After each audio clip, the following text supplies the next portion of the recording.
Good afternoon.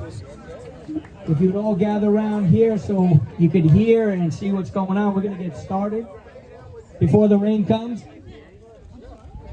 Can I put this in and record all this? Yeah, sure. Please gather around.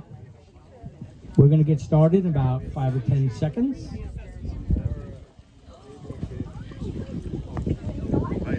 you're all right. Testing. I think I lost. Testing. All right, while it's working, we're going to get started. So good afternoon. My name is Dan Sturm. I'm the Town of Bethel Supervisor. And I want to welcome everyone to today's Borscht Belt Historical Marker Project Dedication Ceremony.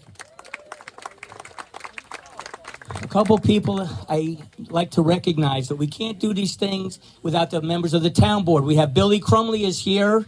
We have Wendy Brown is here from the town board. We have Matt McPhillips, our legislator from the county, District 1. Matt is here. We also had a lot of help from our town clerk, Rita Sheehan is here with her grandkids and her granddaughter somewhere. So thank you to all of them. We cannot do it without the support of those town board. So in Bethel, as many of you know, we take our history pretty seriously. Can you believe we are here together today on the 55th anniversary of the iconic Woodstock Festival held here in 1969? We love our history and we are proud of our history. Take a look here in the park at the bicentennial marker, which celebrates our town's 200th anniversary, which we installed in 2009. That's right by the gazebo right there.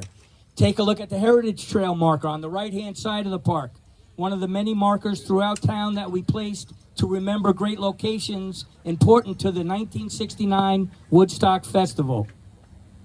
So today I am grateful to be part of this dedication to commemorate the great history of the Borscht Belt, which was a celebrated era in American Jewish life, American culture, and Catskills history. I always felt that as the Bethel supervisor for many years, we have an obligation to remember and honor our rich past, which sets us apart from other towns and communities. Our history guides us to a brighter future, where everyone is welcome, where we celebrate diversity, culture, music, and arts, and most importantly, where all people can always come to be loved, embraced, and accepted. That's the way to celebrate and honor our history together. So now, I have the distinct pleasure of introducing Marissa Scheinfeld, who has been the guiding force in the Borscht Belt Historical Marker Project. Please give her a warm welcome. Thank you, Supervisor. Thank you, everyone, for being here today. We're so happy to be here to honor the Borscht Belt history of Bethel, which is our 8th historic marker dedication in a projected trail of 20. Each is a physical representation that we hope will forever cement the history and the legacy of a very cherished and glorious moment in time. Born from humble beginnings, the Borscht Belt was created in the early 1900s, when anti-Semitism was rampant, and when the exclusion of Jews from many spaces across America was commonplace. In a revolutionary action of sorts, the Jewish community created their own space in the Catskills. For Jews, the Catskills was a promised land, a place where they were free to be themselves. Over time, Sullivan and Ulster County grew into something that can only be described as the stuff of legends, a cosmic alignment, a zeitgeist driven by and for a community of people who cultivated a type of magic in these mountains. Truly a renaissance. The era's imprint on American Jewish history, Catskills history, and its crossover into American popular culture is unmeasured. The Borscht Belt positively influenced the realm of comedy, entertainment, art, sports, architecture, and design. It also contributed to the idea of what it means to vacation in America. With the continued disappearance of its physical spaces, it's as if an entire civilization is departing. Having grown up in Sullivan County, I've always felt the story of the Borscht Belt needed to be told. And for my team and I, where did they go? There they are. Celebrating its history is something that we not only feel compelled to do, but it is an honor for us to do. Bethel is quite unique. The sandy shores of White and Kauneonga Lake, combined with the area's scenic views, have beckoned people for hundreds of years. The local Lenape Indian tribe called Kauneonga Kauneonga, a word that literally means lake with two wings, because the figure 8 shape of the lake resembles wings. In the 1830s, the winged lake was immortalized by a poet and essayist named Alfred B. Street. He has been called one of the most successful but actually forgotten writers of his time. Street made Sullivan County his muse, and he wrote poetry about the county just before the dawn of Sullivan's boom in tourism, which is said to have actually started right here in Bethel. In fact, it was Street's poems about White Lake and Kauneonga Lake that encouraged the earliest vacationers to come up to Bethel and make Bethel their choice destination. In a poem aptly called White Lake, he writes of a, quote, beautiful sheet of water situated in Bethel in the form of a huge pair of expanded bird wings. Some years later, a 1903 New York Times article described the ongoings of the lake, with an annual carnival on a beautiful lake with hotels on both sides, all of which are among the best in Sullivan County, as well as a place where all aquatic sports may be indulged in, quote. During this period, destinations such as the Manson House, the Arlington, the Edgemere, the Kenmore, the Hoffman House, the Kauneonga Inn, Blocks, and Gray's Casino dotted the shores, named after a graceful long-winged bird. How fitting then that some years later, a bird would grace the cover of the poster for the Woodstock Music and Arts Fair, a festival that in its own way would echo the spirit of the Lenape's Lake with Two Wings. When Max Yasgur opened his Bethel farm to the world, he unknowingly set the stage for a historic moment that would forever be associated with peace, love, and the hope for a better world. Woodstock's iconographical bird, perched on a guitar, is much like the bird that inspired the lake's name, which became a symbol of both optimism and unity, and a reminder that amid the chaos of the 1960s, the power of music and community could uplift and inspire. Viewed through the lens of time, the legacy of Woodstock serves as a potent reminder of the collective yearning for peace and for connection and a hope that transcends generations.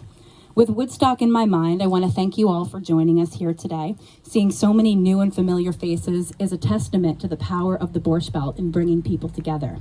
I also want to thank our partners who have been here with us every step of the way. Jerry Klinger and the Jewish American Society for Historic Preservation. Thank you, Jerry. Jerry and his organization fund every single one of our historic markers, and without Jerry, this project would not be possible. I also want to thank the Steingart family. Many of their images grace our markers. The Catskills Institute, the Sullivan County Historical Society, Delaware Valley Arts Alliance, Purchase College, Sullivan Catskills, and the town of Bethel, of course, for giving this marker a home. And without further ado, I'd like to introduce my right-hand man and partner in all of Borscht Belt, Isaac Jeffries, to unveil the historic marker. Oh, sweet. Okay. Hello, ladies and gentlemen. I'm not going to say a whole lot because I never experienced the Woodstock Festival or the Borscht Belt, and I know all of you guys did, but I will say my aunt, at the age of, I'd say 16 or 17, snuck out of the back door of our house, and she had 11 brothers and sisters, to head to Bethel and go to the Woodstock Festival and experience it for, I think, Sunday, and who knows how long she stayed out. I don't know. She got in big trouble for it, but I always felt really connected to Bethel, and specifically the side of the Woodstock Festival, ever since I was like 16 and 17.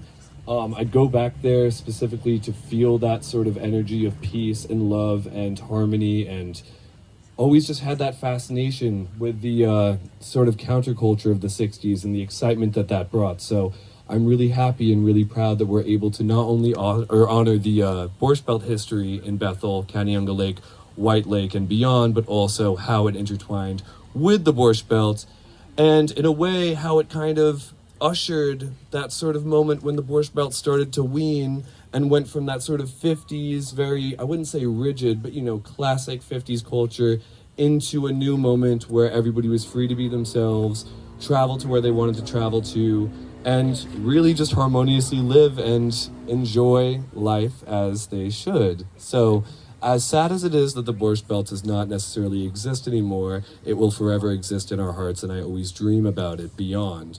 But in many ways, it had its time, and Woodstock, in many ways, was a turning point for the county and for the country, and arguably, I mean, it changed the fabric of our society. I think we can all agree on that. So, without further ado, can all of you join me in counting down from 10 to unveil this beautiful marker? Ready? All right. 10, 9, 8, 7, 6, 5, 4, 3, 2, 1. Woo! It's a bigger one.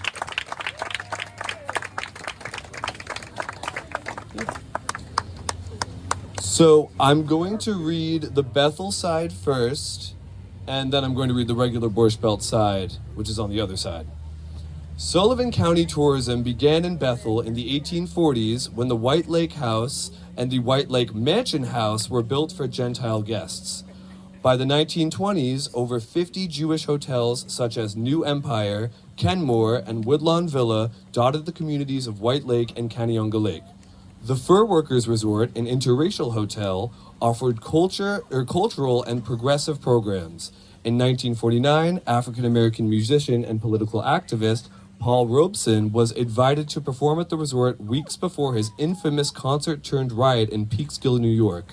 Later, the resort became Camp High, a Jewish summer camp. Bethel was also home to Forest View Lodge, which catered to the African-American community.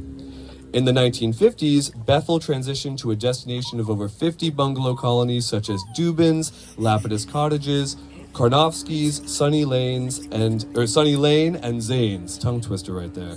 Woodstock Music and Arts Fair. From August 15th to 18th, 1969, 500,000 people gathered for a weekend of live music on a Jewish dairy farmer Max Yasker's farm. The Kenmore Hotel hosted a production center creating silkscreen signage for Woodstock. The iconic festival remains a symbol of the counterculture movement of the 1960s. And now I'm going to read the Borscht Belt side. Woo! Yes, yes, yes. Let's give that the applause. Alrighty. Now, many of you know this, but we have to go over it once more. From the 1920s through the early 1970s, the Borscht Belt was the preeminent summer resort destination for hundreds of thousands of predominantly East Coast American Jews. The exclusion of the Jewish community from existing establishments in the 1920s drove Jewish entrepreneurs to create over 500 resorts, 50,000 bungalows, and 1,000 rooming houses in Sullivan County and parts of Ulster County. The Borscht Belt provided a sense of community for working and vacationing Jews. The era exerted a strong influence on American culture, particularly in the realm of entertainment, music, and sports. Some of the most well-known and influential people of the 20th century worked and vacationed there, or in the area. Beginning around 1960, the Borscht Belt began a gradual demise due to many factors, including the growth of suburbia, inexpensive airfare, and generational changes. But here we are, honoring that legacy, so at least somebody remembers. And now I'm going to hand it back over to Marissa. Thank you, Marissa, for all that you have done, by the way, for this. Thank you, Isaac. So we are honored here today to have two speakers with us, and it is my pleasure to introduce the first speaker, Elliot Landy. Elliot is a very accomplished photographer. His iconic images grace much of Woodstock, but really transcend the music world, and he is truly one of the most foremost music photographers of his time. So Elliot, thank you so much for being here. Hi. I think it's all been said already. I don't know. I learned something just now. I didn't realize, I know the Borscht Belt, I grew up half in and half in the Bronx, and I understood that, but I didn't realize that it was a cultural freeing. It was like freeing the slaves, freeing the Jews to be part of a certain area and to in a way dominate it and bring a new kind of culture to it, which is precisely what the Woodstock Festival has done. And in spiritual energy belief systems, we talk about vortexes on the planet, like Sedona is one, Woodstock, the town, is another, and they're all over the planet. People that pay attention to that know I don't have a list of those things. But it would sound like this is also a vortex in that way, because it's creating something totally new for freedom and expression of the inner life with outward means. So that's what I learned today, that it's not just Woodstock that was here. It's the land that kind of brings it. I feel different energy forms in the land. You can feel that if you're sensitive to that, even if you're not, you know it. Anyway, what I want to say about the Woodstock Festival is that it was I have this book that I made called Woodstock: A Spiritual Moment in Time. And I made it not to publish my pictures. They've been published a lot, and I didn't need to do that anymore. But I want to point out that the festival itself was really the apex of the culture in those years, the so-called hippie culture, the idea that we can live any way we want to live according to what we feel inside, rather than to rules that have been handed down to us through hundreds of years, and that there are other ways of healing besides medicines. There's natural medicines that are also known for hundreds of years. And food, it matters what kind of food we eat, and things like organic. So the whole hippie culture in those years, from I guess the mid-60s to the mid-70s, was really where Woodstock came from. And when Michael Lang got the information for creating a festival, he was really, I lived in Woodstock and he lived in Woodstock. That's how we knew each other to begin with, just like friends on the street, so to speak. But he was taking this verbiage of the Aquarian age, the changing of it in astrology, which I'm not going to explain now. But we are in the Piscean age now, and that's just changing to the Aquarian age.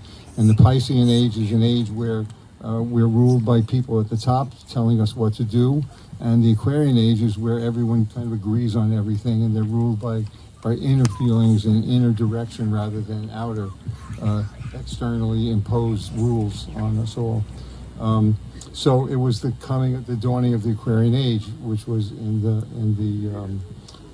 Hair, in the play Hair. That says it really well. So Michael knew this very well, and he put this together on that basis, and that's who came, what the American hippies will call them, and so on. And that's what I feel that we should be learning from Woodstock, not so much the set list, although that's rather important also, but really what the theory, what the principles, what the feeling of being part of a utopian community, which is what Woodstock was for 3 days, and what that's like, and how you have to think to be part of that, and what the wrong way of thinking is. The wrong way meaning a way that leads to pain and suffering for those involved in it, and the right way is a way that leads to just being in the grass and having fun and smoking a little bit also.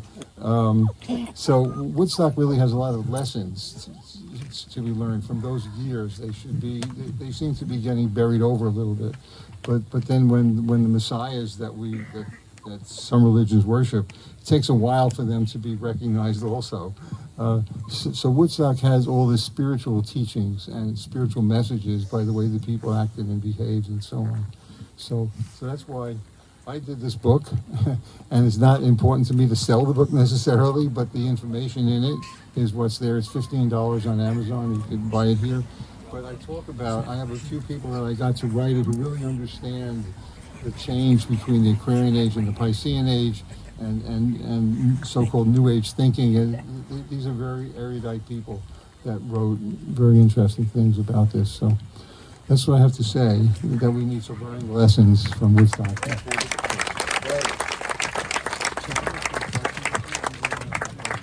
in a little bit, yeah. Thank you so much, Elliot. And just to point out, Elliot's panorama image is on our marker. And this is the first time we've done a panoramic image on one of our markers. So very exciting. And there's a QR code that leads to more information. The other two images, one is Dubin's bungalow colony. And we have some family members from Dubin's here. And the other bungalow colony is Zane's. And we're sorry we don't have Andy Gottesman here. And last but not least, Oh, hi, welcome. So we're so glad people are here. And I'm so glad to welcome Leo Glass, who is a descendant of the Kenmore Hotel. And Leo Glass also is a graduate of the White Lake 4-room grade school house. Leo, can I invite you up here?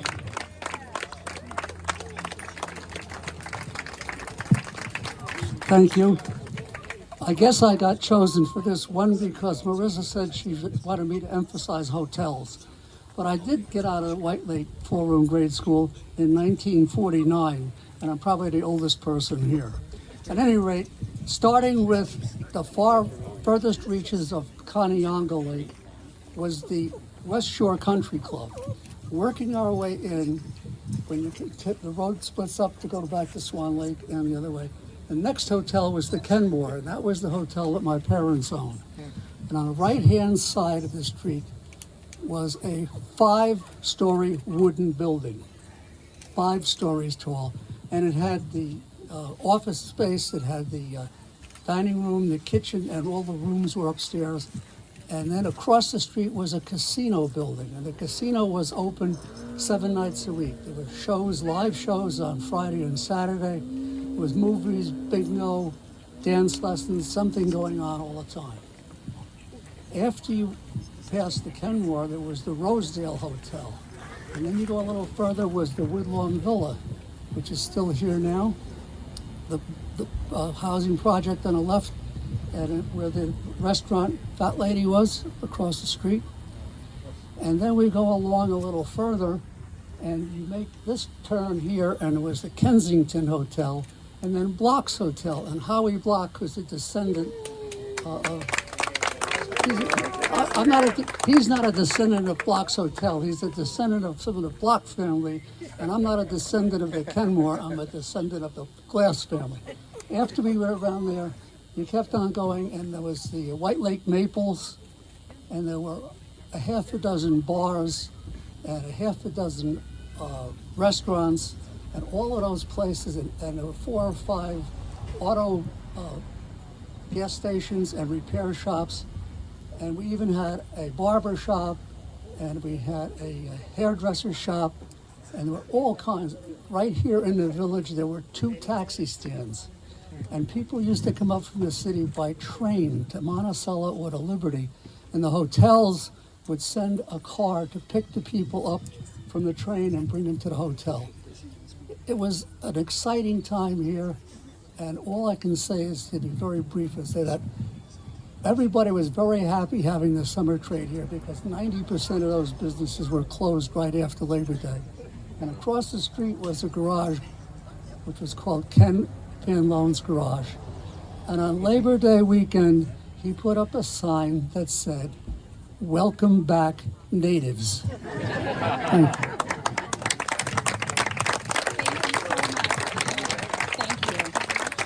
Thank you all so much for being here. I want to have an extra special thank you to Maureen Lerner, who runs the farmers market, for helping spread the word to the town of Bethel, the supervisor, to everyone involved in helping get this thing in the ground.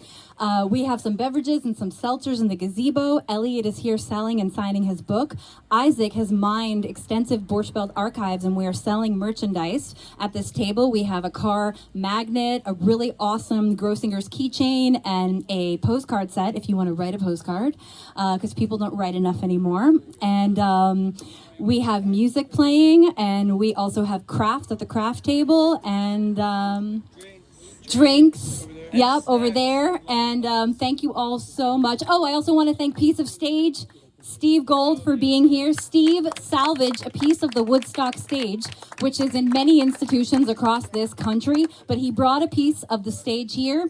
And if you want to take a picture on the stage and post it and put it on our Instagram, we would love to. And Elliot actually wanted to know if anyone has any questions. Elliot will take a question or two, but if not, you can ask Elliot a question afterwards.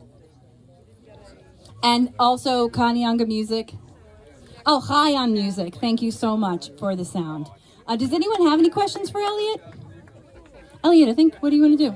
Yeah, Elliot's here if anyone has any questions. Thank you all so much for being here.